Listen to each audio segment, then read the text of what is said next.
Hi guys, so I'm gonna immediately preface this with a massive spoiler alert for Shadowbringers up to 5.5 and also Final Fantasy VIII. If you're not caught up with the current FF14 storyline and haven't played through at least Disc 3 of Final Fantasy VIII, then be warned. That said, let's get into some theory crafting, shall we?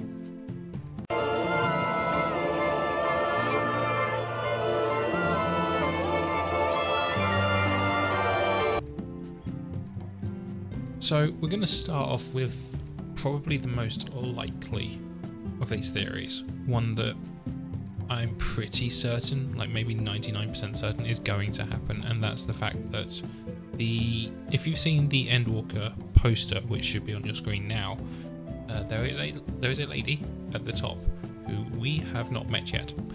I fully believe that that is Venat. Why do I think that though?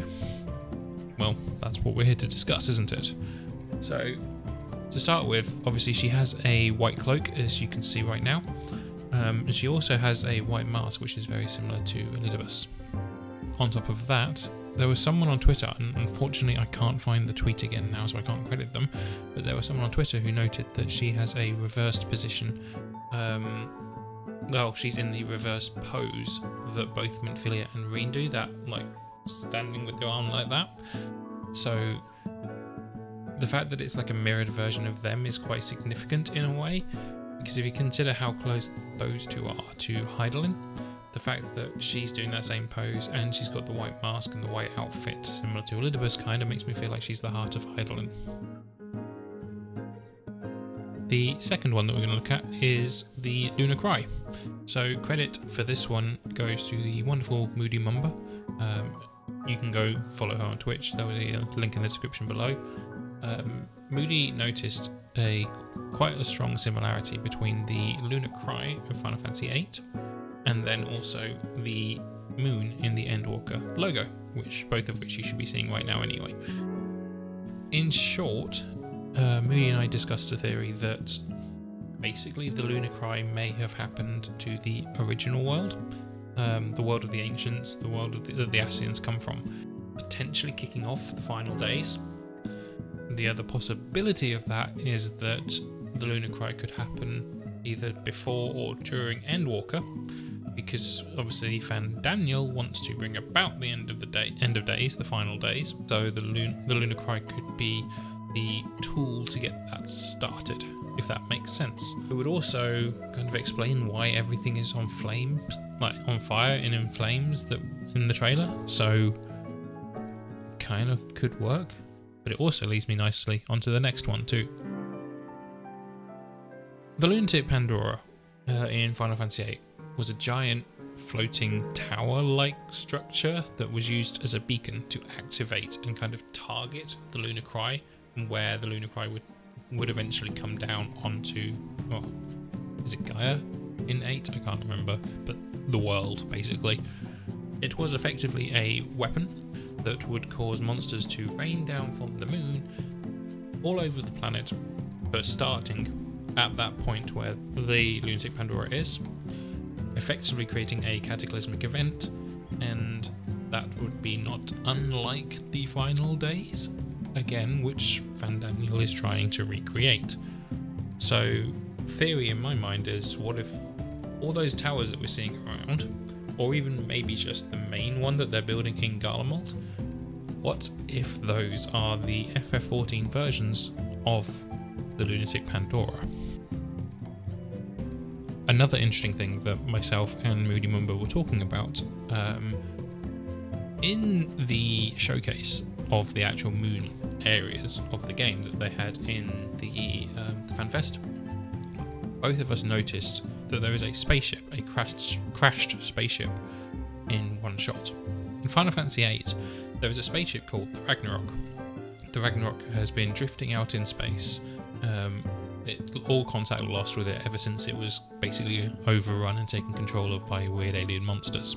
Funnily enough, when Moody and I both saw the crashed ship in the footage, turns out we both assumed it was the FF14 version of the Ragnarok. It could also be a version of the Lunar Whale, since there's obviously clear references to Final Fantasy IV in there, in like everything so far. But FF4 isn't the only Final Fantasy to heavily feature the moon or space, so who knows. Another interesting theory comes from Amy Sometimes, who suggested that the summoning of Lunar Bahamut could be likened to a miniature Lunar Cry. This could also go with Lunar Ifrit and all the other lunar primals that are coming out. So it could effectively mean that those are almost like a practice run, ready for the actual Lunar Cry. That could be really cool, because it could mean that we're building up to the Lunar Cry at the moment, and we're not even expecting it. Okay, so this theory I originally saw tweeted by Zariel. I'll put a link to her tweet in the description down below. But in short, she noticed that the monster that we see attack the Warrior of Light in the moon during the trailer is the same, or at least similar, to the first monster created in Amaro. Considering the design of all the different structures and everything that we see around on the moon, then they're quite reminiscent of Amaro itself as well. So the theory goes that the moon is either part of the old world or the old world itself. But my brain went a little deeper than that. So if you think about it, Hydaelyn is trying to stop Zodiark from merging the worlds again. If the old world, or the last fragment of the old world, is still there, then what better place to have it than having the physical celestial representation of Hydaelyn, the planet Hydaelyn, and then having it right next to it, so that she's always there, protecting it. The final theory that I want to touch on is one that kind of just randomly popped into my head when I was looking through all these other different theories, and that is, what if the moon actually houses Zodiark inside?